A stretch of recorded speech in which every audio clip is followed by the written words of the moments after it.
Go ahead and call the meeting to order. Call this Duval City Council meeting to order on September 7th, 2021 at 7:04 p.m. And clerk, would you please take the roll? Oh, I'm sorry, first of all, flag salute.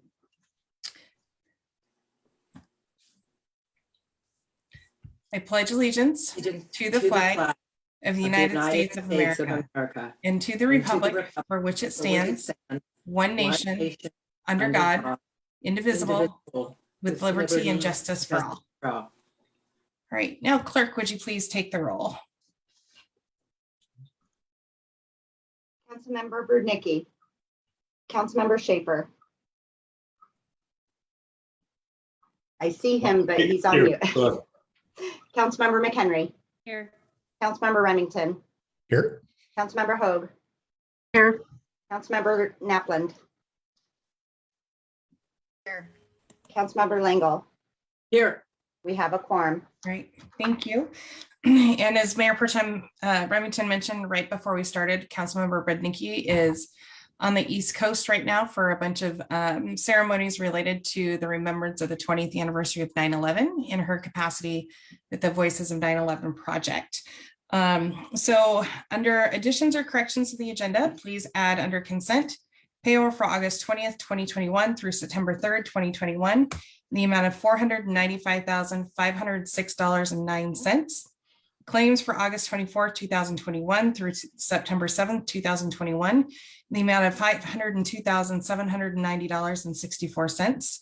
I am requesting that we move new business item agenda bill 21-89A, ordinance for police department non-represented pay scale up to just beyond comments for the audience. Chief DeBach is working on very, very tight staff and has to be back here early in the morning. So we want to get him out and home as soon as possible.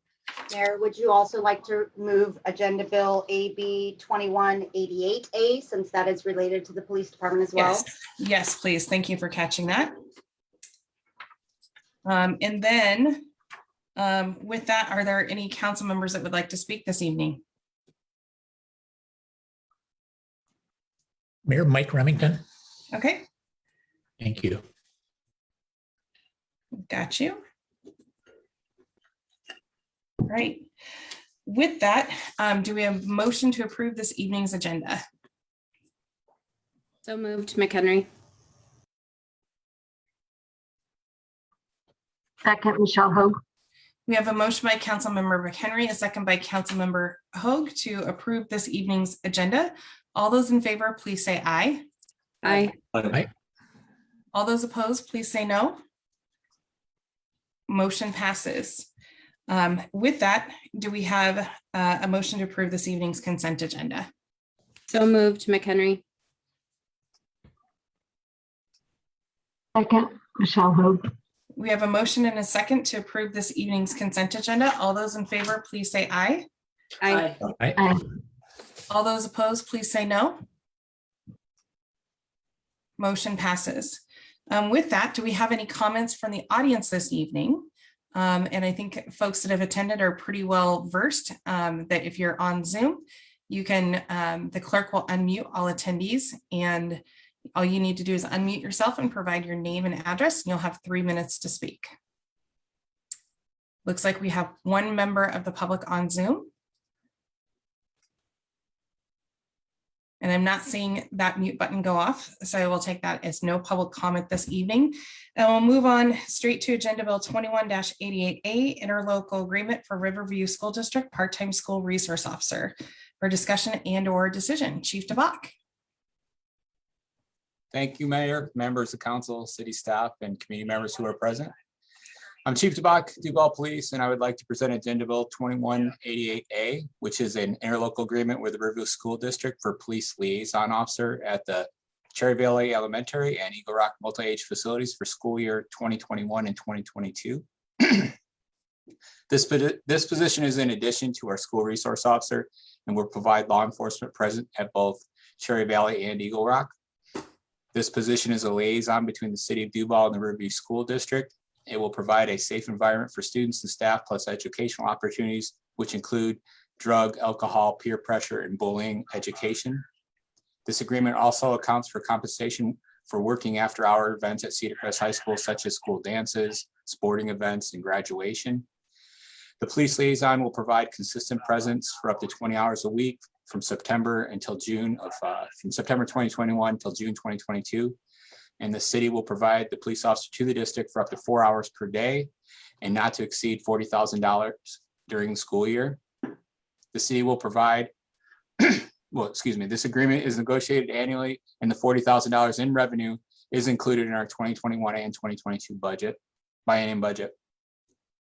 Liaison opportunities are covered by police officers that are on patrol, so the expense is part of our budgeted police department salaries and benefits. And we are respectfully requesting council to waive their three-touch rule and approve the mayor to sign this interlocal agreement this evening between the city of Duval and Riverview School District for the 2021-2022 school year. Thank you. And do you have any questions? Councilmember Napland. Yeah, thank you. I just had a quick question. The part of the contract that discusses, evening games, things like that, and it talks about being reimbursed, city being reimbursed by the district for those hours. Is that being reimbursed with a loaded wage or, salary, benefits, a full wage, or is it just flat hourly without that? I do take the overtime that is signed up for, and then I send it to finance to prepare a invoice for the school district. Director Mason, do you have that information?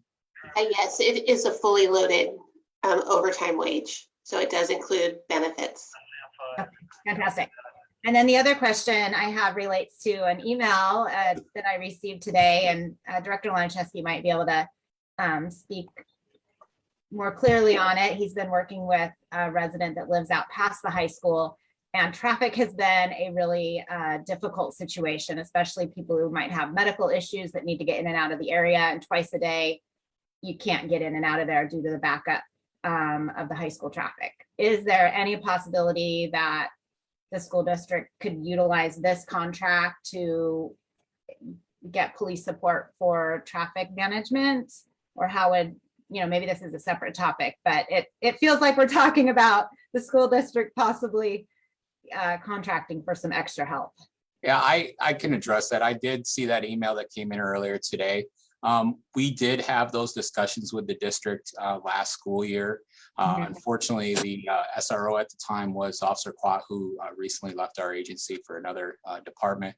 And the new SRO wasn't aware of some of those conversations. So I did have a conversation with him earlier today. He will be checking in with Director Laniszewski and the school district to facilitate that issue up there. Okay, so those duties would fall under the SRO. Yes, that was our plan at the end of the school year last year. Okay, great. Thank you. Are there any other questions? With that, this is pretty standard. We do this every year. Is council interested in making a motion to suspend the rules to approve this evening? I move we suspend our rules. Second, Schaefer. Great. We have a motion by Councilmember McHenry, a second by Councilmember Schaefer to suspend the rules in order to move forward Agenda Bill 21-88A this evening. All those in favor, please say aye. Aye. Aye. All those opposed, please say no. Motion passes. And with that, would someone like to make a motion on the agenda bill? I move we approve Agenda Bill 21-88A, authorizing the mayor to sign an interlocal agreement for law enforcement services between the city of Duval and Riverview School District for the 2021-2022 school year. Second, Schaefer. We have a motion by Councilmember McHenry and a second by Councilmember Schaefer to approve Agenda Bill 21-88A. Any further discussion? Seeing none, all those in favor, please say aye. Aye. Aye. All those opposed, please say no. Motion passes. Moving on to Agenda Bill 21-89A, Ordinance Police Department Non-Representative Pay Scale for discussion and/or decision. Chief DeBach. Thank you, Mayor. Again, members of council, city staff, and community members who are present. Chief Tabak Duval Police. I would like to present Agenda Bill 21-89A, which is an ordinance for the police department non-represented employees pay scale. The current ordinance, which is 1180, is not 100% clear on what we would like to, sorry. It's quite clear, and we would like to put into the current practice in writing. The City of Duval police sergeants are non-represented employees. The current ordinance adopted in 2015 shows the sergeant's pay scale starting 7% more than the top step of the police officer position. However, it does not address additional compensation such as overtime, longevity, education pay. Instead, the city's relied on past practice to provide additional compensation for the sergeants based on specific elements of the police union collective bargaining agreement. This includes providing 120 hours of Kelly time, and since the sergeants work on the same schedule as the police officers. Past practice for the lieutenant position has been based on the cost of living adjustments, or COLA, on that of the police union. The lieutenant has an employment contract with the city that provides for additional compensation, which includes 120 hours of administrative time. In order to discontinue the use of past practice and provide a written explanation of non-represented police employees, staff has worked with legal counsel to draft the attached ordinance. Council approval of this ordinance will provide for the following. It will establish a 2021 pay for the non-represented sergeants and the city's lieutenant who are ineligible for retroactive pay. It will establish a pay scale for the lieutenant that is tied to a sergeant and therefore police officer pay to mitigate our compression issues here at the police department. It will establish additional compensation for the sergeants and the criteria which must be met to receive these additional compensations rather than relying on past practice. It will establish additional compensation for the lieutenant and the criteria that must be met to receive the additional compensation rather than having an employment contract. It will eliminate the 120 hours of Kelly time for the sergeants and the 120 hours of admin time for the lieutenant, in which increasing the hours worked from 2080 to 2190. The budget impact is shown in our agenda bill, and Director Mason is available to answer any of the budget questions here this evening. And we're respectfully requesting council to adopt this ordinance outlining the non-union police sergeants and police lieutenant pay and additional compensation, and to authorize the mayor to negotiate a contract or a contract amendment with the lieutenant that is consistent with the compensation in the adopted ordinance. Thank you. Do you have any questions? Thank you, Chief Tabak. And I know a lot of work went into this from the Public Safety Committee. This is, hopefully I'll remember to do this more often, but I'm going to, if council allows it, try and defer to call on committee members of the relevant agenda bill items first, and move to the rest of the council, since those were the folks that have been involved in the discussions. Is anyone from public safety interested in speaking to this ordinance? Councilmember McHenry. Yeah, thank you. Yeah, we talked about this at the last Public Safety Committee meeting. I don't recall that many questions about some of the items on here. I don't know if Councilmember Schaefer does, but I know that we just wanted to bring it to all of council to have a bigger discussion. Councilmember Schaefer. Oh, you're on mute, Councilmember. Okay, thanks. I don't see much of anything controversial in this. With the elimination of Kelly time, I think cost-wise, it's largely a wash, and it does provide consistency between our represented and non-represented police officers. I think this is a good thing for everybody. Great. Thank you, Councilmember Schaefer. Any other questions or comments from council members? Mayor Pro Tem Remington and then Councilmember Lingle. Thank you, Mayor. Chief, just for public record, these positions, are they exempt or non-exempt? These are non-exempt positions. Thank you. I understand we just negotiated a contract with the police officers and. Excuse me, they're exempt positions. Okay, exempt. Yes, sorry. Well, one of the issues we always have when we negotiate a contract with the union is those that aren't in the union get to feel the compression as the other wages go up and theirs don't. So I see this as ability we have to try to even that playing field and keep them as exempt employees. Thank you. Thank you. Councilmember Lingle. Yeah, my question really is for Director Mason. I know Director Mason has been keeping track of the cost implications of the various negotiations. We've also had some positions where we've elected to bring them on board sooner than later. And we don't have to have this answer tonight, but I would like to know what the accumulating number is of additional salary impacts and to what degree they were originally anticipated in the budget when we approved it, and then which ones are new. Sure. Good evening, Council. Dana Mason, Finance Director.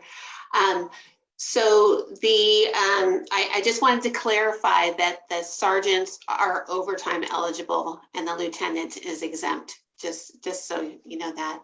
And then, so most of these, a lot of it, the on-call pay, the monthly education, the overtime, the holiday for sergeants, that was already included in the budget. The difference would be the COLA, of course, which is changing for everybody. And then also the elimination of Kelly time and administrative leave. And one sergeant has already used the Kelly time this year, so he would not be, it would start next year for him. And I believe our lieutenant as well. Yeah, I'm not talking specific to this. I'd like in the future to know what the accumulated, the total. Oh, the Because overall. not just with this, we've had a lot of deliberation around specific salary adjustments through the negotiation process as well. We've had a number of bills now that have been catching up with things. And so we need to do that. But I don't want to lose track of what the accumulating cost is of each of these incremental decisions. Right, and I can provide that information tomorrow morning because I have been updating a budget with all of the changes. But it for this biennium, it's very, very close. It's not a big change. Great, thank you. Mr. Cotton, you had your hand raised.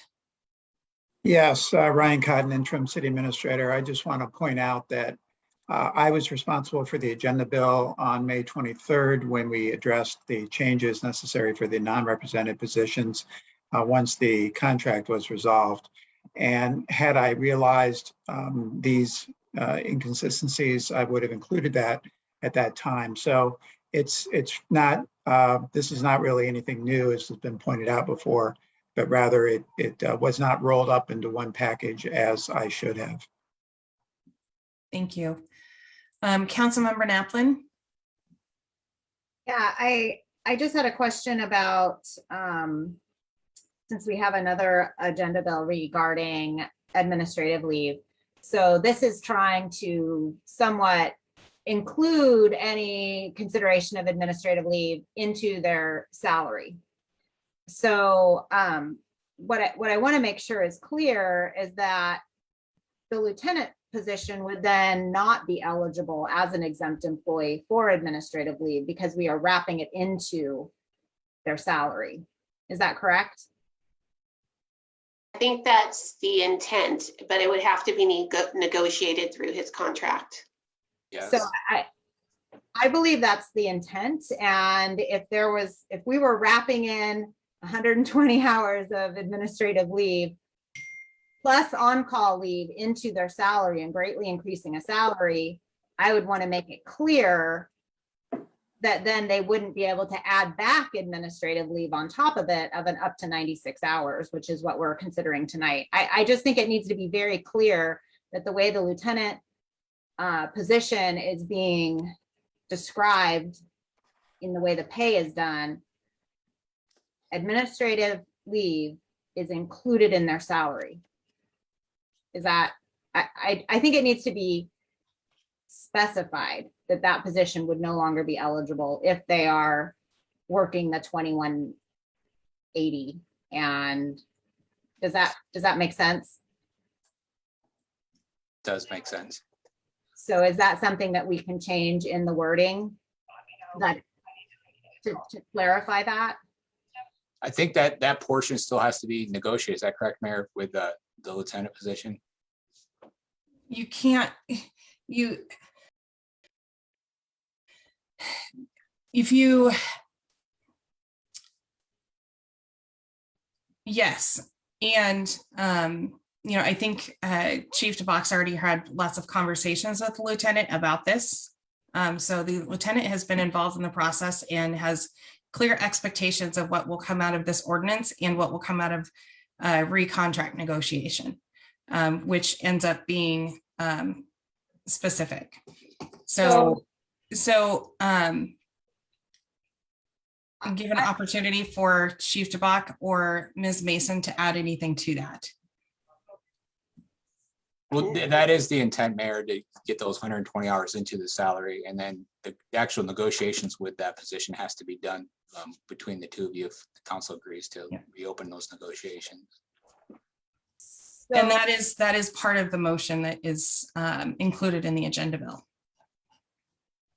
So just to clarify, what we would be approving would be to negotiate something that is in line with the Yes. the new Yes. policy.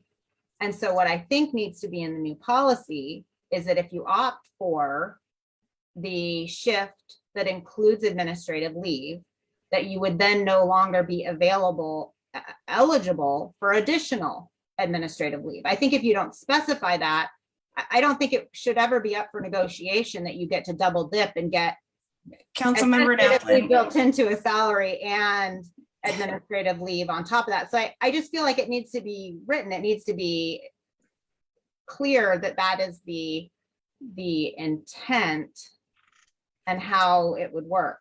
I don't know. So Councilmember Naplan, if you'll refer to your agenda bill, the agenda bill has a recommendation.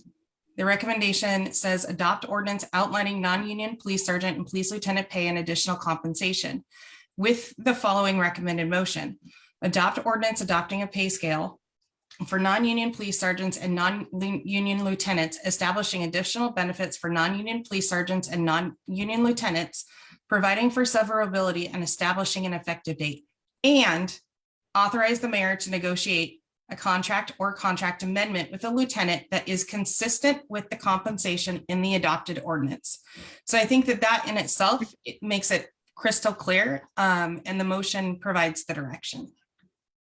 I guess I don't see it that it's crystal clear that they would, that the administrative leave is built So in, would you like to make a motion for amendment? And I guess if I'll step back for a second and ask other council members if they have that same concern.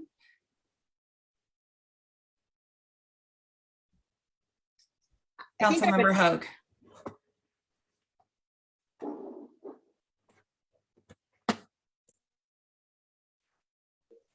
Can you hear me? Yes. So the contract person that I am, I do feel that it should be more clear in the actual ordinance. So, because just referring back to the agenda bill, I don't think is enough. Isn't that, So the motion gives the direction, and if the motion is approved as it's written, that is the clear direction that there's no double dipping. Because it's making a specification that the negotiation is consistent with the compensation in the adopted ordinance. So authorize the mayor to negotiate a contract or contract amendment with the lieutenant that is consistent with the compensation in the adopted ordinance. It's a two-part motion. The first part is adopting the pay scale, which is part of the ordinance. The second portion of the motion directs the negotiation of the contract to be consistent with that ordinance.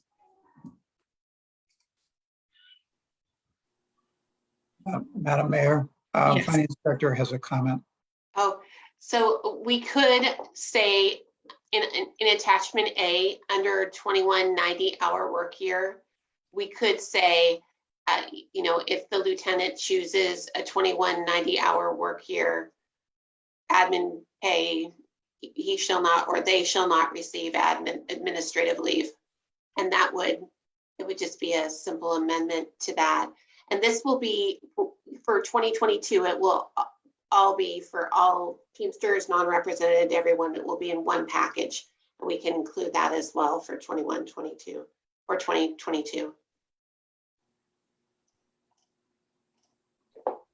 Mayor, you could also make an amendment to attachment B, which is the additional compensation section. I think either one would be appropriate. So the bigger question is, does council want to make those amendments? And if so, we'd need a motion on the floor. We've only heard from a couple. We would need a motion on the floor and then amendments from that point. Councilmember McHenry? Yeah, I just wanted to say, our city attorney, is he not gonna be on tonight? No. He is not, but he's also fully reviewed this policy. Yeah, I think, but without kind of hearing his answer to Councilmember Naplin's question, I would opt to go for one of the two suggestions from Director Mason or the clerk. Okay. Councilmember Lengyel? Yeah, I agree with Councilmember McHenry. It's not going to hurt to be more specific, since that's the direction of the agenda bill anyway. Councilmember Schaefer? Yeah, I guess my question is, if it's going to hurt to be more specific, is this in your discussions with our current lieutenant, do you think he would have any concern over this change? No, we've had several conversations that he hasn't had any concern. He'd actually rather be at work than be off of work. So.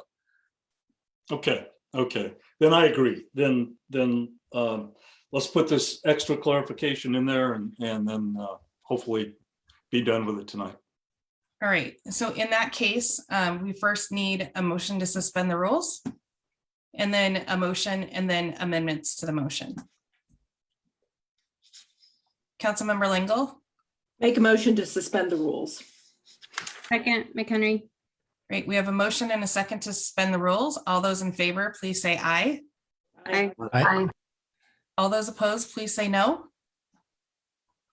Motion passes. And with that, would someone like to make a motion on the agenda bill itself? See, I gotta pull it up here.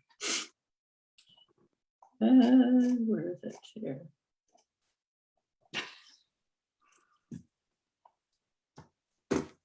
I'm looking for Dana's recommendation, her spot there. You want to do the main motion first, so you want to read the motion suggestion from the agenda bill first, and then we can move on to the amendment section. I'll go ahead and do that. I move we approve Agenda Bill 21-89A. Do I need to read that whole thing, or are we good? Yes, please do. Yes, Okay. technically you It's a very- should. Okay, it's a all very right, just specific checking. Motion. All right. Adopting ordinance outlining non-union police sergeant and police lieutenant pay and additional compensation, and authorizing the mayor to negotiate a contract or contract amendment with the lieutenant that is consistent with the compensation in the adopted ordinance. Do we have a second? Second, Schaefer. All right, we have a motion and a second. Would someone like to propose the amended language in the exhibits? I'm going to share my screen so we can see what we're doing. We can either add it here, as Dana mentioned, or somewhere in the additional compensation attachment.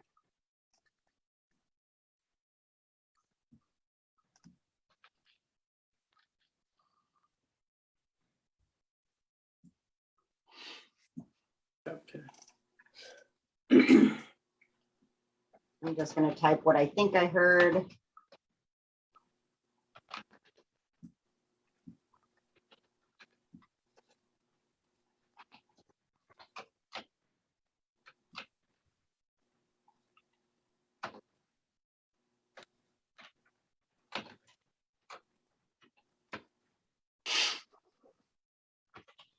Is it, they shall not be, Eligible for administrative leave.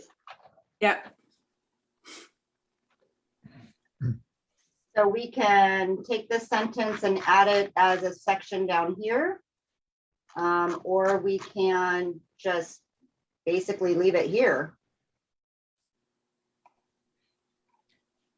Right, so we need a motion with the specificity of where it exists within the exhibit. Mayor Pro Tem Remington. Thank you. Mayor, I think it can go either, and I think that since it's relating to the 2190, putting it right there would be helpful. And Jody, I would suggest just with a little wordsmithing, instead of saying if a lieutenant chooses, if we say it's the intent of this agreement that if a lieutenant chooses, because this is all about, intent and clarifying the language, I think that'll help.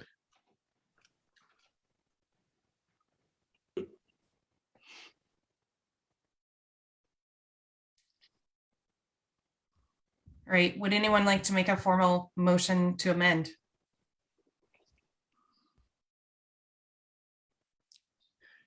I move that we amend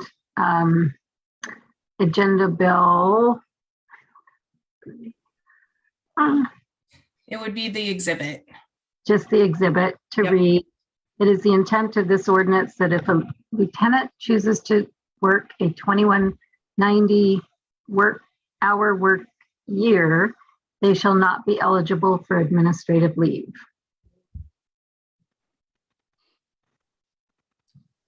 Do we have a second? second Langle. All right, we have a motion by Councilmember Hoag, a second by Councilmember Langle to amend the exhibit to include the aforementioned language. Is there any discussion? Councilmember Naplin?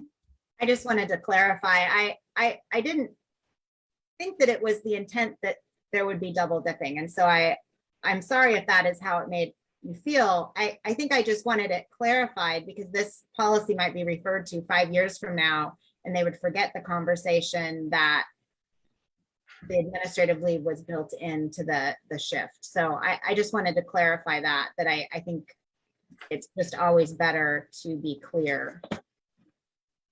So thank you for Dana, Director Mason, for coming up with that suggestion. I feel satisfied. Any further discussion on the amendment? Seeing none, all those in favor, please say aye.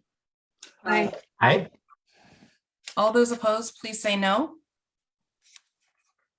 Motion passes. All right, are you folks ready to vote on the agenda bill as amended? All right, any further discussion? Just a quick clarification, seeing none. So all those in favor of the ordinance as amended, please say aye. Aye. Aye. All those opposed, please say no. Motion passes. And with that, we'll return to our scheduled items. First up, Mayor's report. First off, Interim Chief Erskine asked me to remind the public about the 9/11 Remembrance event that will be happening at 8:30 a.m. on Saturday, September 11th at the fire station. Did want to give some folks that haven't had a chance to read your email all the way through yet, a couple of quick COVID updates. First of all, our COVID numbers were extremely high in King County over the weekend. 1,946 new cases on Saturday and Sunday combined, with 7 new cases in Duval today alone. So I think folks have been also seeing the news. We did have a little bit of heads up last week that the executive's office is working on a policy that would require proof of vaccination for entrance into certain types of businesses, including bars and restaurants, et cetera. We did get notice today when it became public that they are continuing to reach out to stakeholders, and SCA is working to schedule a meeting with at least the mayors and the King County executive, hopefully within the next few days. Also, King County is working on developing a vaccine verification system. I think one of the big obstacles for businesses and for government agencies is verifying that folks are vaccinated without invading privacy and also making it a simple check. So they are working on that. There was a new news article put out this evening on that. Also, just wanted to make note, since we are very connected to Snohomish County is now seeing their highest COVID numbers since the beginning of the pandemic. And we are far, far, far from over. So continue to encourage all of those that have not and can to get vaccinated. As council's aware, we did set an implementation date for the city's mandatory vaccine policy for all employees. That goes into effect September 10th, which means first shot in arms for those that are not vaccinated is required by September 15th. We did meet with one of the unions last week and received their first list of negotiation suggestions today. And we'll be, hopefully, we have not received the final date from the union yet, or employment attorney calendaring, but we will hope to have that first meeting no later than September 13th. As we discussed at our last meeting, impact bargaining means you implement the decision and you move forward with implementing it while you're implementing bargaining the impacts of that decision. I know that it's been in the news as well that the Washington Federation of State Employees that had sued the state have now come to a tentative agreement with the governor over the conditions. So that is a good thing. And as we're seeing, more and more jurisdictions are doing the same as us as our private businesses. So from a public health and safety perspective, I feel very strongly that we're headed in the right direction. I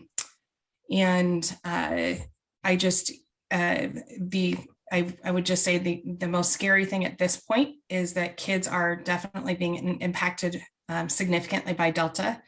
And kids are ending up, young kids ending up at Children's Hospital, to be graphic, needing to have fluid sucked out of their lungs and breathing treatments. And lucky they're not being hospitalized. So it continues to be a race to protect those that cannot be protected. Until they have that option in the form of vaccines.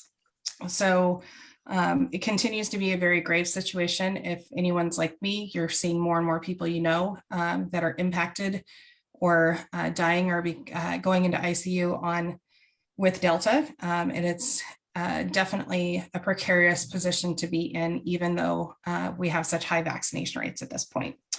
The Snoqualmie Valley mayors met for the first time for a couple of months. We took a break for the summer. Much of our discussion did center around vaccine policies and mandates and what have you. The 5th District legislators were there. And of course, some talk about what will be going on with changes to police reform and other normal issues that we talk about quite often. The North End Mayors meeting, North End mayors also met today. We had kind of a light attendance. I think coming back the day after a holiday definitely contributed to that. But we had some good conversations with our county council members about the work they're doing. Councilmember Dombrowski talked quite a bit about the flood control district and the good work they're doing. And overall, it was a nice catch up with folks. And we also had the Association of Washington Cities Legislative Committee today. So final prioritization for the 2022 session is now forwarded to the board. So that information will become public anytime. And I believe our board meeting it's either in a week or 2 weeks. And then that amended agenda will be final. Other than that, I think that's all I have for today. But with fall going, everyone's hitting the ground running. And it will continue to be busy, kind of at a breakneck pace, at least through the beginning of the year. So with that, Mayor Pro Tem Remington. You're on mute, Mayor Pro Tem. Just want to give a brief update on Duval Foundation for the Arts, DFA.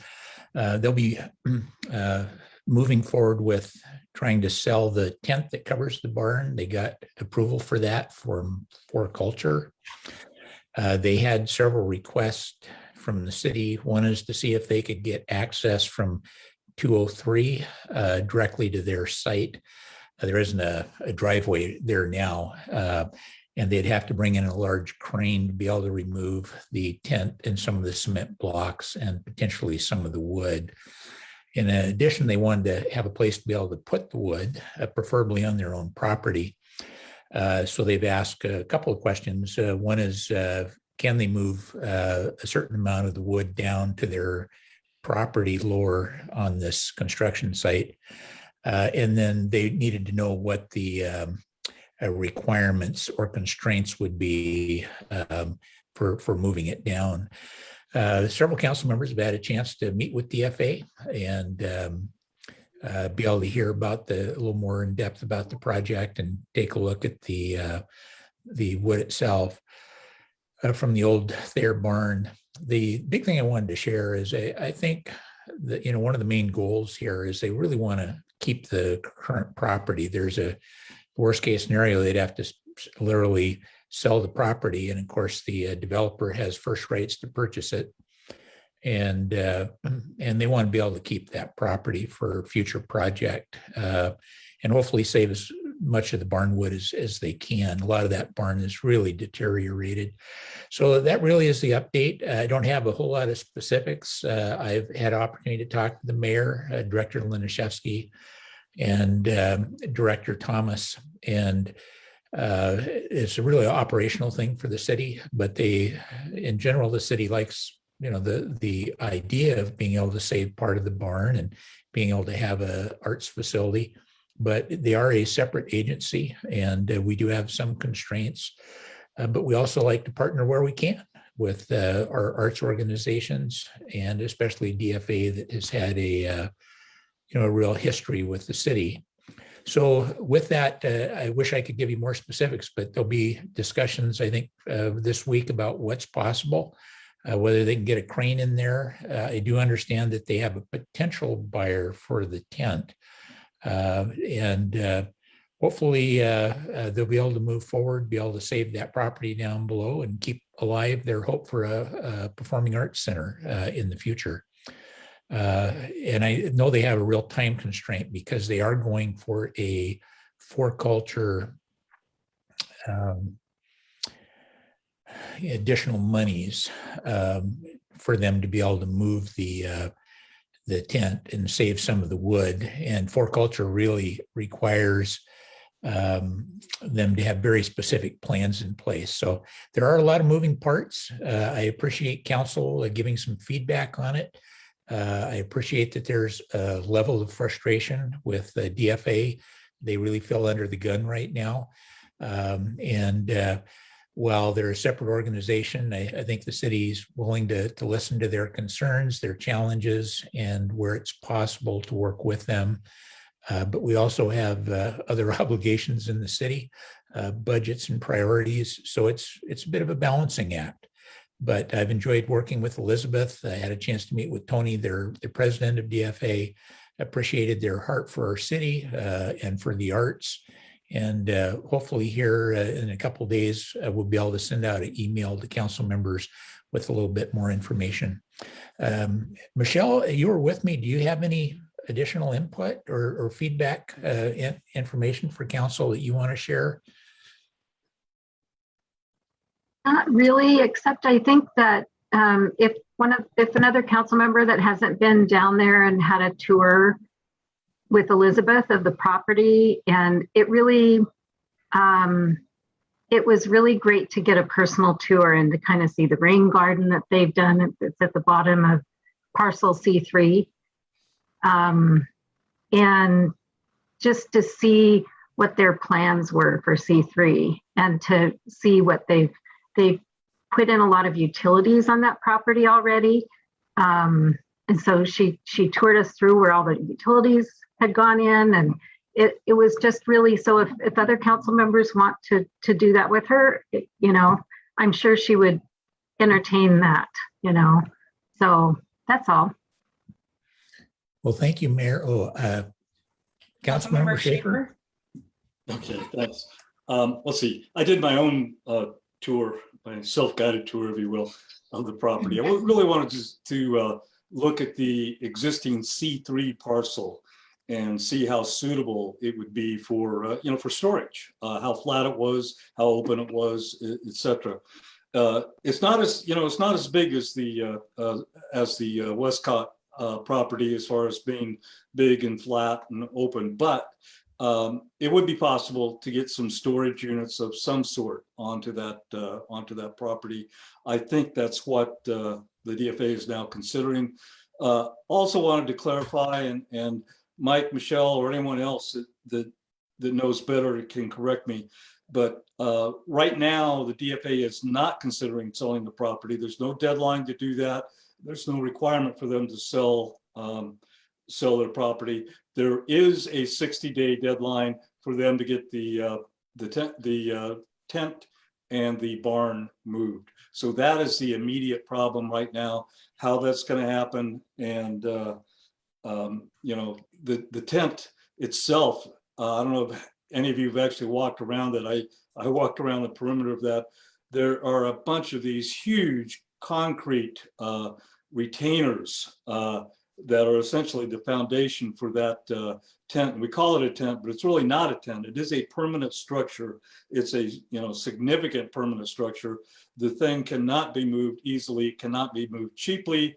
Anyone that needs, that considers taking that is going to have a cost in moving that. So hopefully they'll be able to get some money out of that. I'm personally a little doubtful. I'm hoping they can just get it moved and call it a wash. The barn itself, and I know we discussed this before, it's unclear how much of that is actually usable in new construction, if any.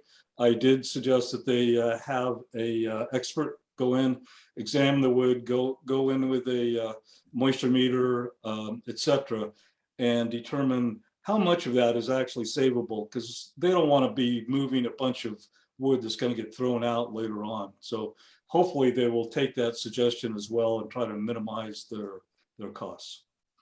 Anyway, that's it. Thank you. All right, moving on to council committee reports. First up is Finance and Administration with Chair Remington.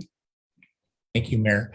We had a couple items on our last meeting, but only got to one of them, and that was our financial consultant that we're looking at hiring. The city had brought forward two companies that had risen to the top. We spent the entire meeting discussing those, some of the qualities that they had, discussed what we as council would like to see in a contract with someone. And we had several questions that came up, and interim city administrator Ryan Cotton was really good about seeing about getting those questions answered, and having one of the companies come to our next meeting and being able to talk more directly and answer a few more questions. So that's where we're at. I think we'll get that done here before long and be able to move forward. This is such a huge topic and importance to our city that we really wanted to give it time as the FAC committee, and make sure that if we're going to make a recommendation as three council members sitting on this committee with a little more information, that we really have as much information as we can get. But I do think that council will be pleased when one is finally rises to the top, and we can get that process started. I think this is a perfect time in our history, and even with our mid-buy coming, and before we start new budget cycle next year, that hopefully we can have some information that looking forward, and make sure that we have a stable finance that really carry us on into the future. So thank you, Mayor. Thank you. Moving on to land use with Chair Hoag. Nothing new to report. And Public Safety Chair Brodnicki is not here, but did anyone else on the committee have anything to report? Chair McHenry? So we had a meeting on August 31st, and in attendance was Councilmember Brodnicki, myself, and Councilmember Schaefer, Interim City Administrator Cotton, Chief DeBach, and Lieutenant Sabrin. We got a police officer recruitment update. Just briefly, Officer Winfrey's last day was on August 30th. We have oral boards that were held on September 1st for entry level applicants and September 2nd for lateral and exceptional entry candidates. And also, let's see. Oh, we talked about the SRO liaison, which we already talked about. So I'll skip over some of that. And the police take home car program, Chief DeBach explained the changes to the policy after feedback. Councilmember Langle. Oh, thank you. And then just explain the mayor's authority to authorize the program, the intent to keep that authority through her administration. If it's tied to in an administration term, it would just be easier and less disruptive to have it for a certain length of time. And just had some questions in general about how that's tracked. Just a brief update about the 9/11 anniversary ceremony that will be happening on Saturday. And then, of course, the sergeant and lieutenant pay ordinance, which we already discussed tonight. And that was all. Great. Thank you. And then moving on to public, Councilmember Schaefer. Well, a question. I know in the entry level candidates, I think we moved forward with 4 of those. I think laterals, we moved on with 3 of those. And I know the Chief DeBach isn't here. Mayor, do you have an update on what's happened with any of those?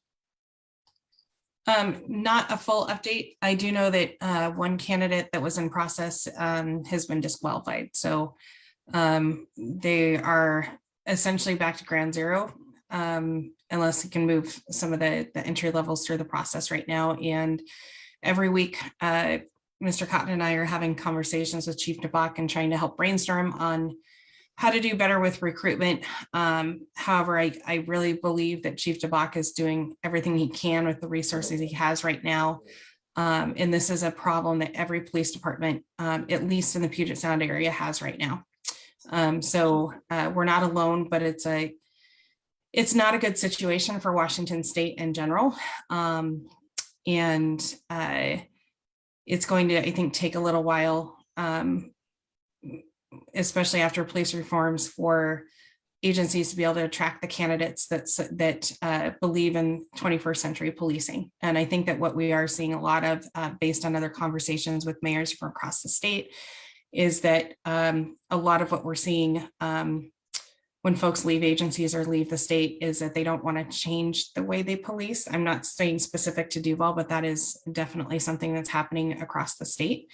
And oftentimes people are just flat out moving out of state to states like Arizona, et cetera, that don't have the same viewpoint on effective community-oriented policing.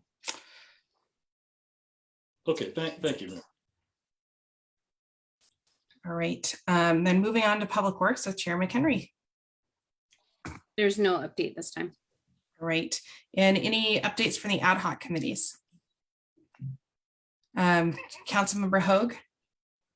So our procedures manual committee, we met on August 19th, and we had a really good meeting, 2-hour meeting. Those in attendance were our city clerk, Jody Wyckoff, our interim city administrator, Ryan Cotton, Councilmember Brudnicki, and Councilmember McHenry, and myself. And we got a lot done. We went through chapters 3, chapters 4, and partway through chapter 5. One of the interesting conversations is centered around committees and how they work, and procedures around like what would trigger something to go to full council, and how meetings should be run. And so it'll be really great to have this come to COW so that we can kind of discuss it with everyone. If you do want to see the changes that have been made, Jody is tracking the edits. I think she has a red line version right on OneDrive, so feel free to look at it. And that's it. All right, thank you. And then moving on to administration, Mr. Cotton. Thank you, Mayor and Council. I just want to say kudos and congratulations to everyone for having hopefully a nice restful summer, because we certainly have a lot on everyone's plate right now. And as we move forward, I think this month is going to produce a lot of good outcomes. So I want to share with you both the city administrator recruitment as well as information on the retreat plans. So Jody, would you please get my report up on the screen? I'm glad to say that our recruitment has been successful. We have received 54 applications, which is about 50% more than I expected. The application deadline was August 24th.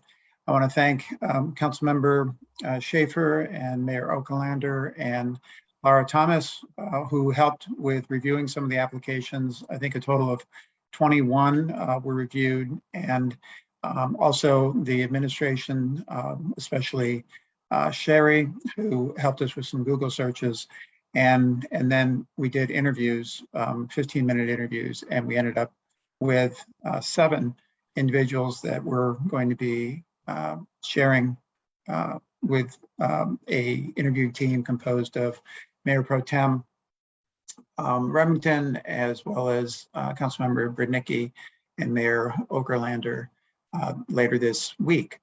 So we had 5,400 views of the application page, including 1,400 views of my own LinkedIn.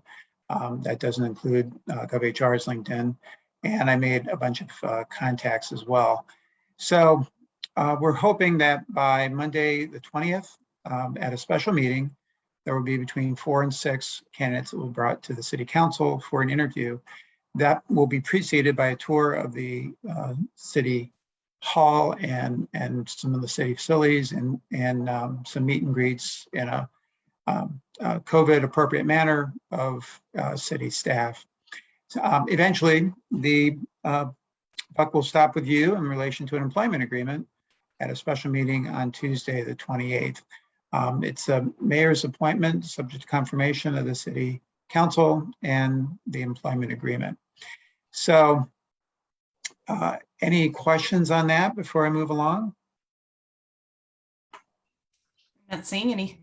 There's going to be more information you'll be getting as we go. The retreat is intended to both address some long-range issues that was brought up, I think, by Councilmember Schaefer and others over the course of time that I've been here, as well as to get prepared for the new administrator. So at day 1, which will begin at 5:30, barbecue. Well, it won't be barbecue. It may be barbecue. That's up in the air, but it will be at Novelty Hill Farms for a light dinner, and it'll go till about 9 o'clock. It'll be facilitated. Those 2 facilitators, I think you've met 1 or 2 of them already in relation to your Colby work style assessment. And then we'll see how the overall team, both team, leadership team and the City Council team functions vis-a-vis one another in the way that we're wired. And that'll produce a lot of opportunity for more knowledge, questions, discussion. We'll then end up, hopefully the deliverable will be what's the biggest insight that each of us have gotten, and then one thing that each of us can do to contribute to the overall team health of Team Duval. So that's the barbecue. If anyone has special requests or needs for food, please let me know, because we're still working that out, and it may or may not be that. So no problem, whatever you need. Day 2 will be around 9:30 in the morning, and it will start after. Could you advance the slide, please?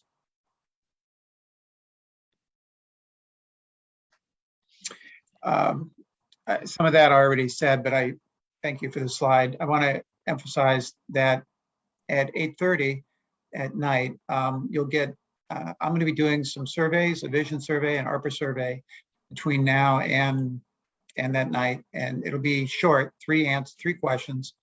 And I'll put together information and have handouts. We'll also have handouts on the council procedures as a sneak preview, and also on the governance Carver model. So that's something you'll be able to glance at that night. And then the next day, next slide, we'll begin around 9:30 because there's the ceremony associated with the 9/11 commemoration in advance at the fire station. So hopefully 9:30 a.m.-ish. But we'll start with a confirmation of the priorities related to ARPA, have some discussions, same with visioning, discuss the council policy manual and some directions that we're headed. and then have some governance conversation at the end. And that will conclude the day.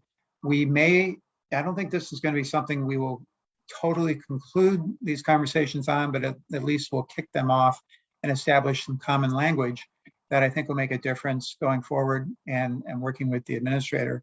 The last thing I'll say is at the September 20th special meeting, the administrators finalists, we will have the results of their work styles, and we can see how they match up to councils and the leadership team.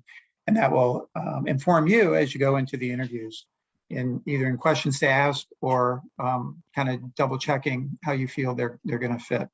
So that's it for me tonight. Great, thank you. Does anyone have any questions for Mr. Cotton? Councilmember Hoag? Where is the Saturday meeting? The morning meeting? Thank you. That's going to be at Novelty Hill Farms also. Is that correct, Oh, it is. Jody? Okay. Yes, I mean, we haven't 100% confirmed with them, but they have availability and we've expressed interest. They did mention that they just recently put hay up. So if anybody has major allergies, now would be a good time to let me know. Yeah, and the weather is going to be 70s is a high, and no real chance of rain, 5, 0, or 1%. Yeah, so I think they have some outdoor spaces available as well. I'm going to go tour the facility this week. Great, thank you. Councilmember Naplin? Will the doors be wide open the entire time? I mean, I don't know, a closed up barn isn't really, it's might as well be inside, I guess. I don't know what the situation is. And then also, I am really sensitive to hay, so having doors wide open with a lot of fresh air would be important. Yeah, like I said, I'm going to go tour it, and Ryan is also going to go tour. So I'm hoping to actually find an outdoor space. They mentioned a space outdoors that we could have. I think my only concern would be traffic noise and the ability to still have a Zoom option for Diane and other people. So, but we'll do our best. Will there be a Zoom option? Because I think that's important to have a Zoom option. That's the plan. Okay. For Saturday, you're talking about, right? Or Friday also? I think Saturday was the most important day to have a Zoom option. I believe there was some feedback about that from another council member. So Yes, and thank you for mentioning that. That is the intent on both days, but we're hoping that everyone can be there on Friday night. Except Councilmember Branicki. And for anyone concerned as well, I know that I'm assuming that everyone is fully vaccinated, but being the rise in cases, it is perfectly acceptable to request a rapid COVID test from the city, and we can get that to you to take before attending the in-person meeting. I have fall allergies, so I actually had to do that just to go into City Hall last week. So it's perfectly acceptable, and that's part of the reason we have them, is to make sure that everyone has the opportunity to stay safe and healthy. Councilmember Schaefer? Yeah, and thank you, Mayor. And I was going to suggest something along those lines as well. I'd be very happy to take a test. I've been vaccinated and everything, but I realize some council members have at-risk family members and so on. I think, like I said, I think we can, not do too much to make sure everybody stays safe in this situation. Certainly, I'm in favor of doing something outside, or at least with very wide open spaces to get as much fresh air in as possible. Thank you. All right, moving on, we do not have a presentation or a public hearing this evening, so we'll roll into new business. Our next item is Agenda Bill 21-90A, a resolution extending emergency sick leave policy. Mr. Laniszewski. Good evening again, Mayor and Council, any citizens remaining on the phone, and staff. Steve Laniszewski, Public Works. I am happy to share with you folks. I won't share my screen since it's just in the packet. It's essentially an extension of the current provisions in place for COVID time management should something arise.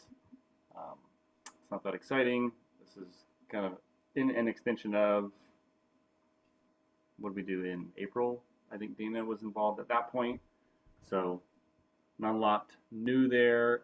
Legal counsel has added items relative to what is eligible, what is not, and how that plays out. So I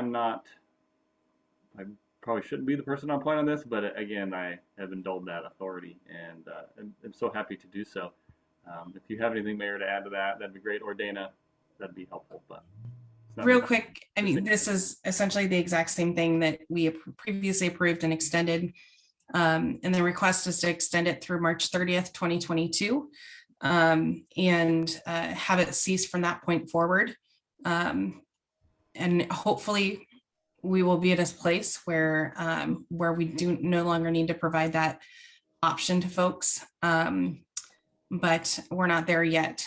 So if anyone has any questions about why it was extended to March, as of our latest, we're not expecting the children's vaccines to be available until even seek FDA approval until October. And then you have several weeks until kids age 12 and under, usually to age 5, are even eligible for the vaccine. It's expected that that'll be from 5 to 12-year-olds. So we will have, we've got plenty of employees with young children, even younger than 5. So doing what we can to make sure that if any of their family members become ill or they need to take their child to be vaccinated or stay home with them after they're vaccinated, that since this is a global health emergency, that we continue to be leaders in the city and making sure our employees have access to leave other than their accrued leave to take care of these situations. It's March 31st, Mayor. Sorry, there's March 31st. I'm sorry. Did I say May? No, you said 30th, and I did the same thing with legal counsel, and she was like, "What are you doing to the 30th?" Yeah, so March 31st. And we are hoping to get this approved this evening. It's simply an extension. So if folks are willing, I would request a suspension of the rules and moving forward with this policy extension this evening. Mayor Pro Tem? Mayor, I move that we suspend our rules in preparation for approving this agenda bill this evening. I see mouth moving of Councilmember Schaefer. So I will take that as a Second, motion. Schaefer, Motion by Mayor Pro Tem Remington and a second by Councilmember Schaefer to suspend the rules. Is there any discussion? Seeing none, all those in favor, please say aye. Aye. All those opposed, please say no. Motion passes. And then I'm happy to entertain a motion on Agenda Bill 21-90A. Mayor Mike Remington, Okay, Mayor Pro I Tem. move that council approve agenda bill 21-90A, resolution extending the emergency sick leave policy. And second, Schaefer. All right, we have a motion by Mayor Pro Tem Remington, a second by Councilmember Schaefer. Any further discussion on this item? Seeing none, all those in favor, please say aye. Aye. Aye. All those opposed, please say no. Motion passes. And then moving on to Agenda Bill 21-91A, contract amendment for Summit Law for discussion and or decision. Ms. Mason.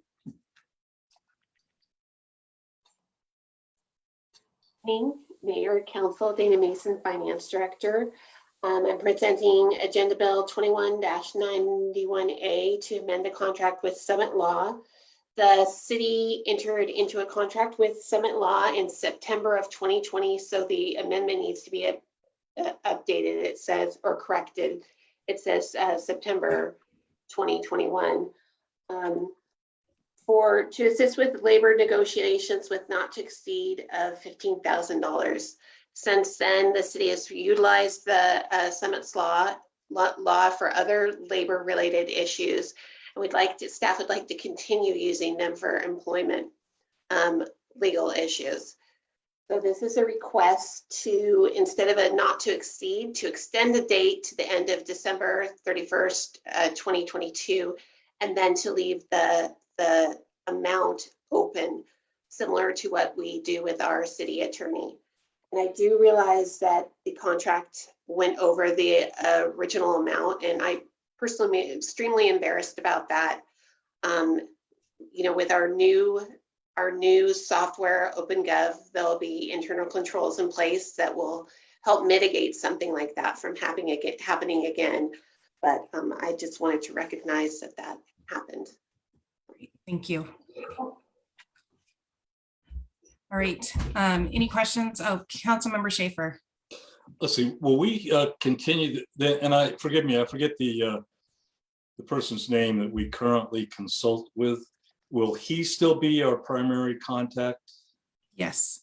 Okay, good. Yes. And Good. I'm quite impressed with him and his knowledge and thoroughness. So that's good news. And to be clear too, for those that haven't been around a while, the city's been using Summit for several years. So the contract that we did have was the first official contract. In general, the city has just used Summit on, called them up as we've needed them.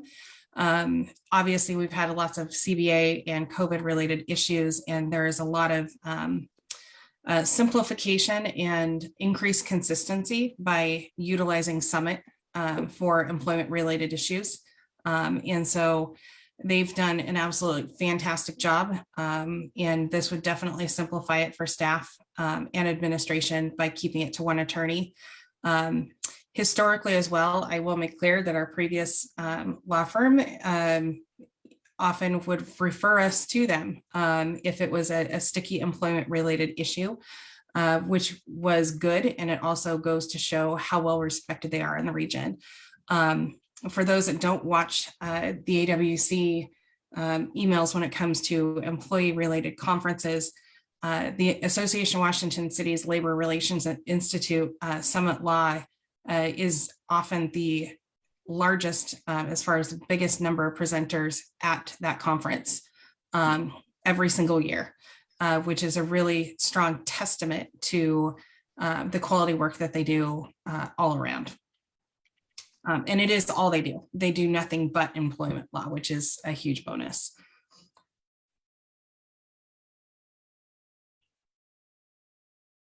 Councilmember Napland. Yeah, I'm just trying to understand how we distinguish between using our city attorney and Summit Law. Ogden Murphy Wallace is a full service firm. So I was under the impression that we were using Summit Law for the negotiations of our contract, but is it now that we are expanding the usage of Summit Law for anything employee related? Is that what you're proposing? Not necessarily anything employee related. When it comes to employee contracts, discipline, et cetera, absolutely. And in fact, this COVID policy was the tipping point to wanting to make the contract longer term. If we're going to have a contract, to have it longer term and open. For example, the vaccination policy is one that applies to both represented and non-represented. So if you have two different firms working on it, it gets really confusing very quickly. And this provides some consistency for us. So yeah, I guess my only concern is normally when we, it sounds like this will be somewhat of an expansion and a continual use of this firm, that normally we would do an RFP and try to understand what our options were. It feels a little bit like we're just slowly expanding and then having a completely open-ended contract on the dollar amount. I do not feel comfortable with that. It's not something we typically do. I understand that maybe some other people do that, but typically I don't know that I've seen that so a standard practice. So my preference would be that we would put a dollar amount on that contract. So to clarify, it is standard practice when you have a law firm, you typically don't in your contracts put a dollar amount in. The city has an overall legal budget. That is our guardrail for all legal services. And from all of the cities that I talk with and work with, this is very common. This is routine. If the city wants to put the time and money into an RFP for this, in general, when we're not doing collective bargaining agreements or in the middle of a pandemic, or depending on what it is, there might be certain policy updates that have to occur that are more appropriate for an employment attorney than a general attorney. You would probably be spending about as much in staff time and actual resources on doing an RFP than in general you'd normally spend in a year. So there is, council's welcome to make that recommendation. But I just do want to caution that that is a significant change. It's, if council wants to put in a dollar amount, that's fine. However, it's not common with legal contracts in general. So is the attorney reviewing this, Daniel Kenny? I haven't. Yes, Daniel Kenny processed this. That's correct. Okay, I think I need more time to think about this. Great. Anyone else? Councilmember Schaefer? Oh, you're on mute. Thank you. With that in mind, is there a particular urgency or deadline for this to happen? Well, we are over on our original contract limit. Obviously there's been a lot of unexpected things that have occurred. So if, technically it would not be a problem if council is aware and agrees to let us move on until council makes a decision on how to process this. But there is, no matter what, there is an amendment needed.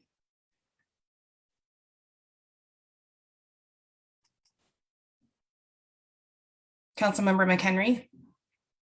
Is there an estimate of a dollar amount that would, get us through to a time that we could make a decision at another meeting?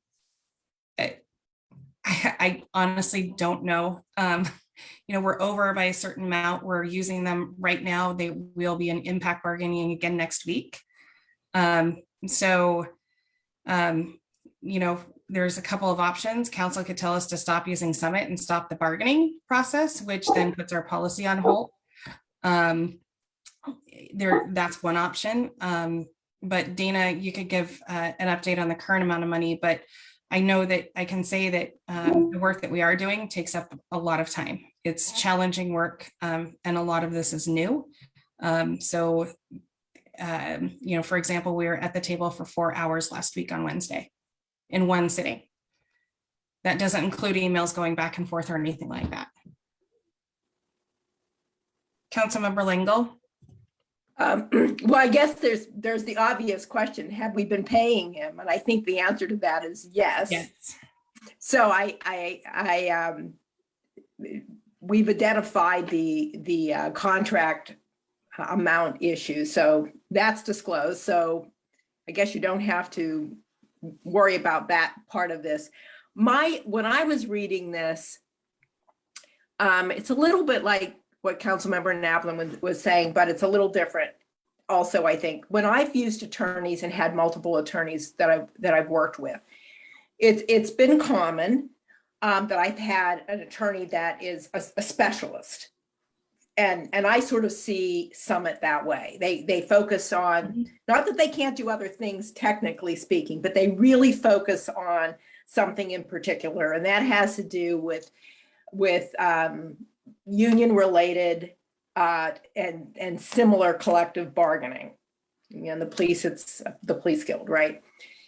What I am a little uncomfortable about is, and I think this is just understanding things a little further, is one of the big pluses to me about Ogden Murphy Wallace is that they are a multidiscipline firm. And because they have a lot of depth as well as breadth in the work that they do. So I would be fine with Summit Law on the kind of things you're working on, now. I mean, it's obviously a place that it's their sweet spot, right? Where I wouldn't like to see a specialist used is in other general types of employment related things. Let's just use something we talked about tonight, which is personnel policies. If we wanted to work on personnel policies, which is employment, there might be some reason why some piece of it he would need to look at, but I wouldn't expect us to go to Summit for that kind of Right. general, right? We would go Yep. back to, Ogden Murphy. Yep. And I think, Absolutely. yeah, and we haven't, we've been blessed in a way that we've got two really good law firms that are helping us navigate a lot of things, but finding that spot when it's appropriate to use a specialist versus use your general purpose law firm. I wouldn't expect it to even be Daniel Kenny if it was employment related. They've got people there that does employment, but we haven't had a chance to explore in discussion, when would we go to the specialist versus the other? And I guess that's something to think about and hear more from administration about, whether it's, I'm not assuming it's tonight, but to think about that. How are we going to make those choices? Because Summit is more expensive, as I recall. So Because I would we be are happy. specialists. Yeah, I'm happy to have conversations with you and staff offline. Ogden Murphy Wallace is serving us well. And Summit is the specialized firm. It's if we're dealing with a challenging employee discipline issue, employee investigations, those types of things. Personnel policy is definitely general government service. That's pretty basic. But as we've gone on the last 4 years, especially with the pandemic, there has been more need to use specialized services regarding employment. So there are lots of basic general things that are easy. Ms. Mason worked on the pay one. There's lots of those types of things that are and would continue to remain general law firm issues. Mr. Cotton? Just to underscore that point, when I was looking at pricing out what it would be to look at Lexipol versus writing our own policies, I talked to Daniel Kenny in terms of hourly rates. I think in terms of, now I'm going to segue to what I've done in complicated matters. This is not probably what those of you who want to constrain legal expenses want to hear, but when it's complicated, I often would use both a general law employment attorney as well as a labor law attorney to make sure I've covered all the bases. And I suspect that in complicated matters, the same would happen here. And also to be clear, any issue, well, even if the vaccine mandate did shift because of the union issues more directly with Summit, our law firm has obviously been in the loop. And historically, when I was dealing with employment related issues with our previous law firm, Summit and our existing law firm would be on the same emails. So it was really a collaborative team effort. The city attorney would provide historical context and other information. The employment attorney would provide the specialized advice. So it really ends up working as more of a team type approach. Councilmember Naplin, or I'm sorry, Councilmember Lingle. I don't have long hair and it's not curly, so you can't. My brain is already gone for the day. Okay, well, I trying. don't want to belabor this, but I think Mr. Cotton makes a very good point, which is sometimes you get an opinion on something and you want to double check it. And that happens one of two ways. Either those two attorneys are collaborating with each other, or you're talking to each of them separately and you're trying to sort it out. The main thing I want to be sure of as we develop our working relationship and our culture here is that if an opinion is if you end up having two different opinions, it's super important that administration make council aware of the two opinions. And it might be on something that it's totally an administration's call. But it also might be something that has a different level of risk to the city. So that's where, establishing our working relationship, we're at a new point because we have two really good firms. So we would have to really rely on administration to say, okay, I talked to the, XYZ and they said it's blue. And I talked to ABC and they said, well, it might be more like red violet. Okay, how do we weigh that risk? And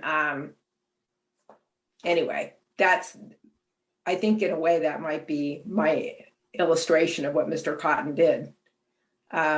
He's checking twice. Thank you. Mayor Pro Tem Remington. Thank you, Mayor.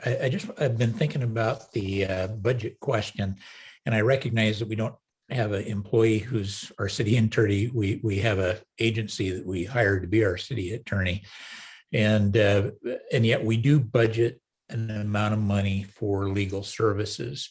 The guardrails we have on the attorney is we go through a process of selecting somebody and look at what they charge per hour, but we never know how much we'll use them. We don't know, we try to estimate with negotiations and issues coming up and what our past history is. So we go ahead in the budget process and put money in there. But in terms of how much we actually use them, I understand the point that it would be tough to put a certain amount of money in. What we do is we just use them until money, that's been budgeted run short, and then we look at adjusting our budget. So I think a question, if I have one for Director Mason, would be, how are we doing with our city budget or our funds that we've set aside for legal services? Are we using it at an incredible rate and about to run out of that also, or are we on track for what we thought we might spend this cycle? While she's looking that up, I can say that our Ogden Murphy Wallace, Mayor Pro Tem should be receiving them from finance every month, but Ogden Murphy Wallace, we are grossly over what was projected when we took on this law firm.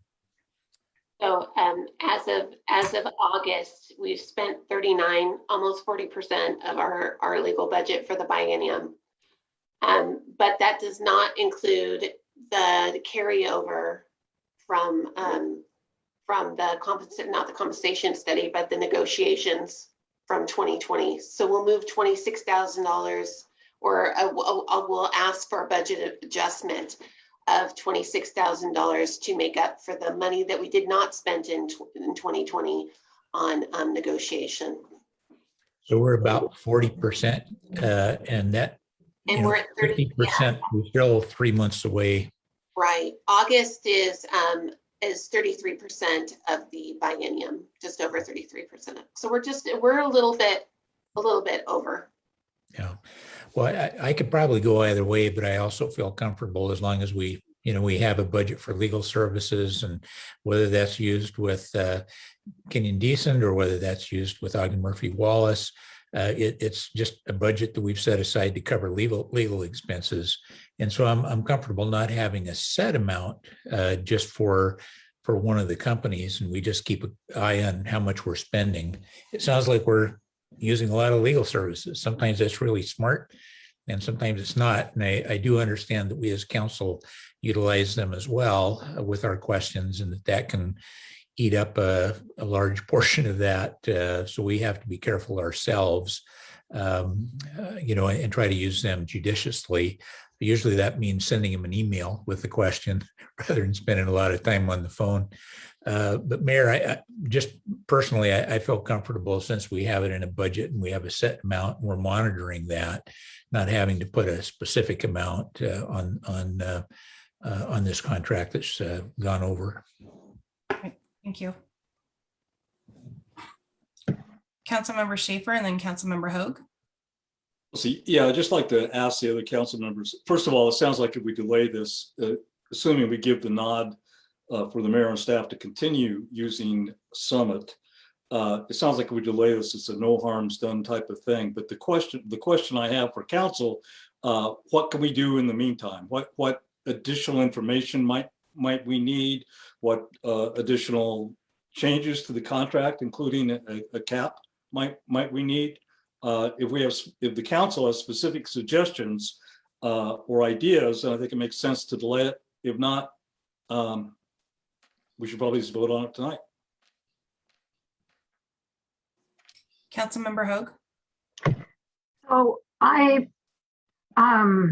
it sounds like all of us like Summit Law, and I've had good experiences with them. So it's not a issue there. I think I'm just wondering if we could increase the budget and give us some time to think about the contract. I don't feel comfortable voting on this contract tonight with it being a first touch. And I just feel that we need to really think about that. I don't know that we have open-ended contracts for dollars amounts in our city that I've seen. Usually there's a cap. So I just feel like we should We do for Ogden Murphy Wallace. And I believe we can have Ms. Mason check back, but I'm pretty confident that historically our legal contracts have been open-ended. And that is pretty standard. So the contract open-ended, but we still have a budget. So Correct. So the contract, because you, and remember when council was determining whether or not to stay with our previous law firm, we continued to have, we had multiple contract amendments to expand the amount of money until that decision was made. And that was in our overall legal budget. That cost a significant amount of real staff time and taxpayer dollars to do that as well. So I think, you know, what I'm asking council to consider as well is that if it's not going to change the actual outcome of the services we receive, is that a taxpayer expense that you're willing to go forth with? And that's a council decision. Councilmember Lingle. I'm going to put aside the issue of the money cap because partly I don't care one way or other on that. Particularly, we're getting good service. But what I would like to do is spend a little more time looking at the scope of services because what we're doing is amending their initial proposal. And their proposal turned into a contract that is now turning into an amendment. So I'd like to actually look at the language for scope of services and make sure that if there's some tweaking in there, that we do that. So it's not as much of a how we budget it or is there an endpoint to the contract amount. Is I want to look at all the language and see how it's transitioned now that we are using them in an expanded role, even though it's still in the same traffic lane, so to speak. There might be some wording there that we could tighten things up so it's clear they're not doing this general stuff and we're not going to swerve into the different lane. So I believe that is in the scope. So I'm going to pull it up right now. I actually looked at some stuff earlier, but you only have so much time, right? And the language that I thought was, it's the way one of the sentences was written. I don't know if I can find it quickly. Yeah, no, this goes back to 2020. I know we have to get to executive session, don't we? It's 8:39. The way you posted it, do we have a problem there? No. Okay. We've got two more, this and one more item of business. And we don't have legal for executive session. So no, we don't have an issue. Okay, anyway, that's all. We don't have to solve this, right? I'd like to be able to compare things all the way through the amendments because we have had situations in the past where we're sort of rolling amendments and there ended up being glitches. And so I just would like to double check that. And you're paying them, so we're not dissatisfied with their service. So that doesn't feel like there's a problem there. But I would like to double check all the language as it rolled. I remember a specific amendment with Madrona where when they rolled over amendments, it wasn't in sync. And we fortunately I saw it and I was able to get to Laura right before the meeting, but so I'm bringing up here the actual amendment. and it is in strike and delete format. No, I'm not talking about, I want to go back and look at their original scope and see how it's all transitioning through, because when I looked at it prior to tonight's meeting, where is it?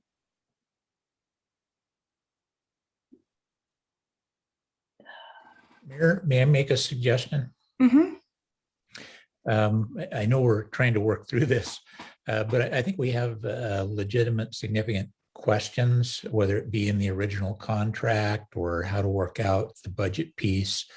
I think we all understand that we want to continue to use them. They're a good firm. We've got important stuff to work on. If it's appropriate, I think we as council could say, let's continue to use them, continue to pay them, and that we'll bring this back when we've had a chance to take a look at some of the language.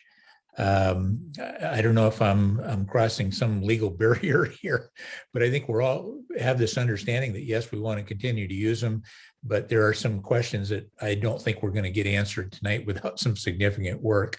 And I think we can take some time and think about it and take a look at the language and decide whether to put either a cap on the attorney contract or whether we leave it open-ended and use the current budget process to keep an eye on it. So I'm just afraid we're going to take a great deal of time this evening and maybe not reach what would be a wise decision. Okay. If that's what council wants to do, that is just fine. Councilmember Schaefer and then Hoag. First, Council Member McHenry, you had your hand up a bit ago. Go ahead. Oh, I'm sorry. I didn't see you, Councilmember McHenry.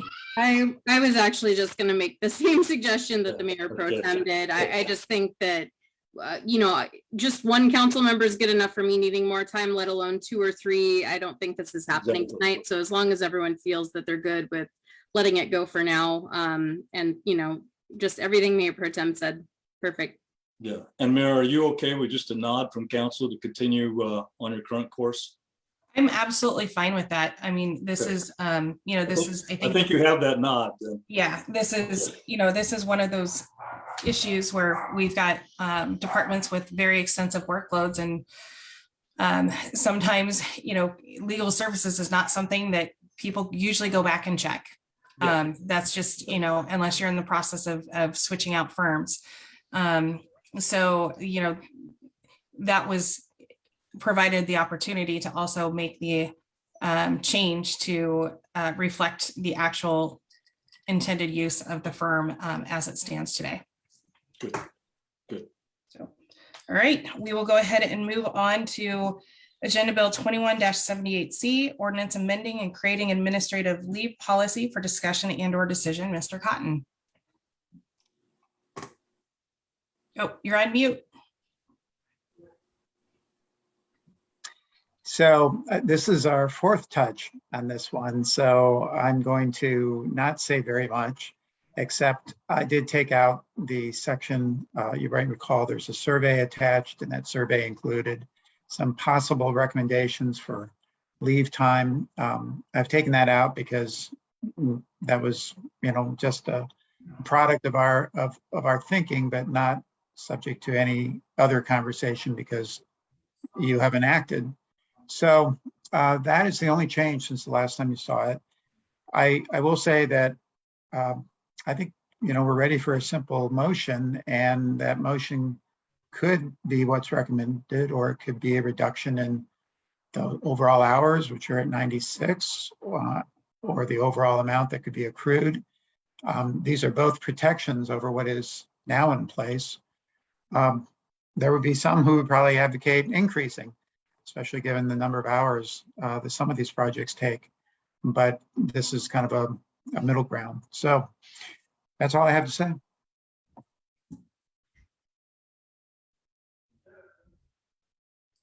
Great. Would someone like to make a motion?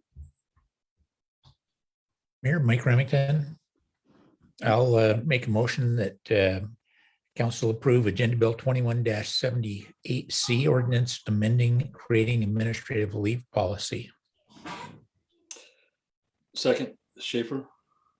All right, we have a motion by Mayor Pro Tem Remington and a second by Councilmember Schaefer to approve Agenda Bill 21-78C. Any further discussion?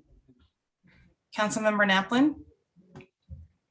I may be in the minority here, but I think these are giving such incredible leeway of up to 96 hours for all exempt employees is out of line compared to what I'm seeing at any of the other cities, compared to our comparable cities that we use to base our compensation on. So if we're using a certain group of cities for comparables to set salaries, and yet we are granting much higher administrative leave than another city, I think it's problematic. I'm not saying we should take away what we've already given, but moving forward, I think we should try to be more in alignment. We're hiring more staff, we're trying to reduce, excessive hours. And what I see is, even 40 hours is kind of a cap, but the closest I can see that I feel like is somewhat of a compromise would be 80 for directors, and then maybe 40 for non-directors, or 60 and for management, and then 40 for other exempt. And those wouldn't be given 100%. It's more of at the discretion of the mayor based on the workload, or discretion of the city administrator. But I think having just a 96-hour cap for any exempt position is completely out of line compared to what I'm seeing in other cities. So I'm curious how other council members feel. I don't want to make a motion to amend if no one is even interested, but I do think it's important, to be somewhat in line with our comparable cities, when the same cities we use to set salaries. Any other comments? Councilmember McHenry and then Councilmember Schaefer. Yeah, I noticed that as well with the, the hour comparables, when you look at ours compared to other cities, but I don't know what everyone else thinks. I mean, I can live with it, but I mean, it does definitely stand out on the list of comparables. So just wanted to acknowledge Councilmember Naplin's point. Councilmember Schaefer. Yeah, and to kind of just reiterate what Amy just said, yeah, I do want to acknowledge what the concerns that Councilmember Naplin has. And I would actually suggest a specific motion.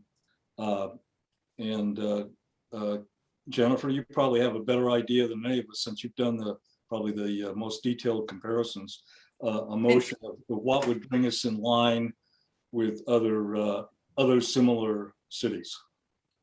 And I would also just like to point out that our longest and only tenured council member over 4 years is not at the table tonight. So I think the assumption was that we have not received any amendments until this date on the fourth touch. So the assumption, I think, from all that this was going to be approved without amendments. We've had plenty of discussion. So if there are going to be amendments, I would request postponing the item until Councilmember Brednicki is at the table to discuss with the group. Councilmember Lingle. Well, it's hard not, when you looked at the other comparable cities, it's hard not to see that our 96 would be higher than other ones. So if that's what you would prefer, Mayor, that Councilmember Brednicki be here, then, I'll go with that. I think it's true, though, when you looked at the charts, that our 96 was the up to 96. That's really what you're saying is higher than other places. I mean, it just is. So if you want Diane, Councilmember Brednicki to be here for the discussion, I'm good with that. Right. Mayor Pro Tem Remington. I do agree with Jennifer that as I look at the numbers, and I'm used to seeing that really set for executive director level, maybe some others as well. They're exempt. They don't have the opportunity for overtime. Maybe I haven't looked at this as close as I would like to have.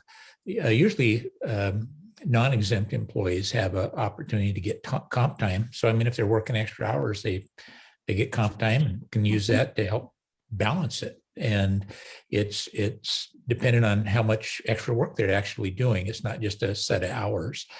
So I think there might be opportunity to take a closer look at that. But I also realize we have folks that aren't executive per se. I mean, they're not director level, but those employees are exempt and are spending a tremendous amount of hours. And that's the part I want to recognize. We have employees that work their tail off, work a ton of extra hours, and they're just trying to balance out their life and get a little bit of time back so they can be with family. So I just want to recognize that. We're not in here trying to negotiate, but just trying to understand what other cities are doing, what our city's doing. And if possible, I'd love to hear a little bit more about the opportunity to just have comp time so that, you know, they work the extra hours and they can say, gee, I'd like to get that time back with my family. Yeah, and I just also want to reiterate that this is a huge change in policy as it is, because it provides for, it's not just a straight 96 hours at any time. There's specific times that they have to be cashed out and lost, et cetera. There's a significant amount of work and guardrails that were put into this policy, which is still a loss to the employees. So any way you slice it, this policy is a loss of time, real time to our employees after they were hired. So I just want to remind the group of that and hope that folks will continue to remember that as we go into the next meeting. Dana, you looked like you wanted to say something. Okay. And so I'm just going to suggest at this point that there's agreement to move it on till Councilmember Brudnicki's back, and that we close discussion until she's at the table. And I will request that we also have this discussion at the committee of the whole to discuss the background and rediscuss what we've discussed in the past to make sure everyone is on the same playing field again. So, Councilmember Hoag. Councilmember Naplin has a question. Councilmember Naplin. Thank you, Councilmember Hoag. I think I brought this issue up before, and I think what I was hopeful for is I want to get input from staff of if there's a categorization of employees where, you know, directors might get this much and then another category of employees. I think why I haven't made a motion in the past is I was really looking at hoping staff would kind of hear what I was saying and maybe come up with an idea that took what I was saying to something that makes sense for our city, because staff does have a better understanding, I think, of, you know, the types of positions and the types that might, you know, need more administrative leave. So I'm afraid that if we just come back to the next meeting and rehash this same conversation, what I would really like is input from staff of, given the feedback that potentially there'd be categories of employees where it would be certain ones eligible for this, certain ones eligible for this, that if we could come back with some kind of an idea as a starting point so that I'm just not speaking on the fly or coming up with these ideas when I don't work day to day with staff. That would be what I would request coming into the next meeting. So I do appreciate that. This has been worked extensively with staff, and this is the recommendation that has come forth. Mr. Cotton?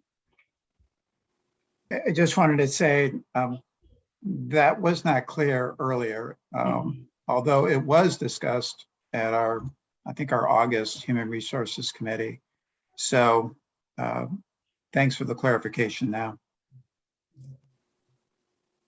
And I would, you know, I don't feel it's appropriate to have staff come back after this policy has been worked and giving their recommendations to council who they don't report to. I'm uncomfortable with putting staff in that position. We don't ask other staff to be put in that position, and I really don't feel that that's really appropriate. So I'll just share that. And moving on. So now we do have an executive session We will not be taking action after the executive session. But we will be required to come back and formally adjourn. So I would suggest, but first, before that, we will need a motion to extend past 9 o'clock. Mayor Mike Remington, I move that we extend past 9 o'clock. Second, McHenry. All right, we have a motion by Mayor Pro Tem Remington and a second by Councilmember McHenry to extend our meeting past 9 o'clock. All those in favor, please say aye. Aye. Aye. All those opposed, please say no. Motion passes. And let's take a 3-minute recess for bio breaks and see you in executive session.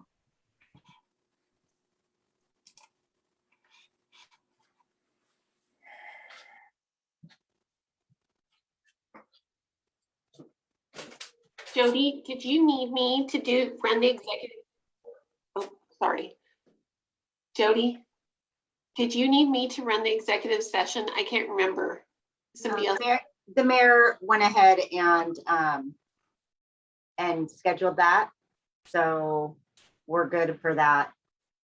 But I think we might have I didn't catch something in the last item. So I might have to go back and fix that. What do you mean?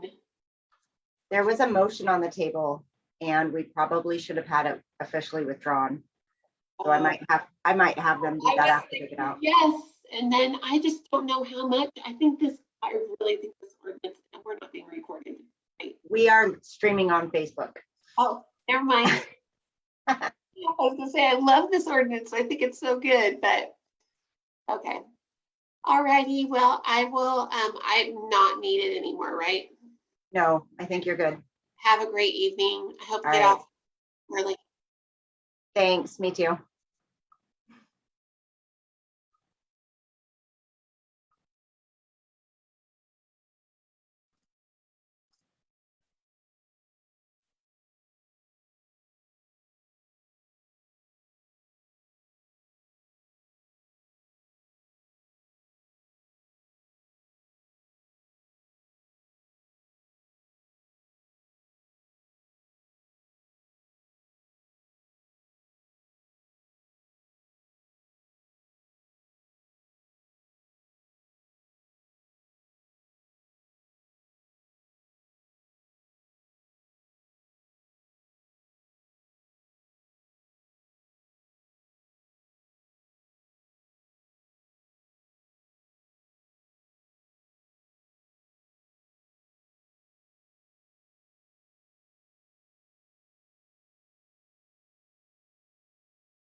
For the record, this is Jody Wyckoff, City Clerk. The executive session has been extended an additional 15 minutes.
For the record, this is Jody Wyckoff, City Clerk. The executive session has been extended an additional 3 minutes.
It looks like we're all back from executive session at 9:33.